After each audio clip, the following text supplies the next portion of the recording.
Hello everyone, আজ তোমাদের সঙ্গে শেয়ার করব যে আমি পিঠের ডিজাইনটা কিভাবে করলাম। তো হাতে একটুখানি পাট দেওয়ার পর সেটা বেঁচে গিয়েছিল, তাই ভাবলাম পিঠে আমি সেই পাটটা বসিয়ে দেব।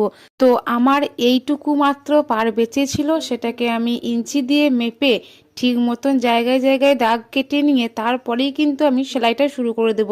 তো সেলাইটা করে নিই, তারপর তোমাদেরকে দেখাচ্ছি। তো দেখো আমার কিন্তু সেলাইটা করা হয়ে গেছে, একদম পিঠের মাঝ বরাবর কিন্তু আমি বসিয়েছি। তারপর পুরো লাইনিংয়ের সঙ্গে মেন কাপড়টাকে আমি অ্যাটাচ করে নিচ্ছি। আমার ভিডিওগুলো যদি তোমাদের ভালো লাগে অবশ্যই কিন্তু কমেন্ট করে জানিও, আর চ্যানেলে যদি নতুন হও অবশ্যই চ্যানেলটিকে সাবস্ক্রাইব করে আমার পাশে থেকো। তো দেখো আমার কিন্তু মেন কাপড়ের সঙ্গে লাইনিং সেলাই করা হয়ে গেছে। এবার বাড়তি যে অংশগুলো আছে সেইগুলোকে আমি কেটে বাদ দিয়ে দেব। তারপরেই কিন্তু আমি পরের পার্টগুলো জয়েন করে নেব।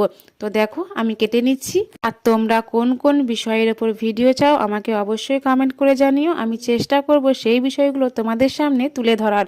তো আজকের মতো ভিডিওটি এখানেই শেষ করছি, পরের দিন অন্য একটা ভিডিও তোমাদের সঙ্গে শেয়ার করব।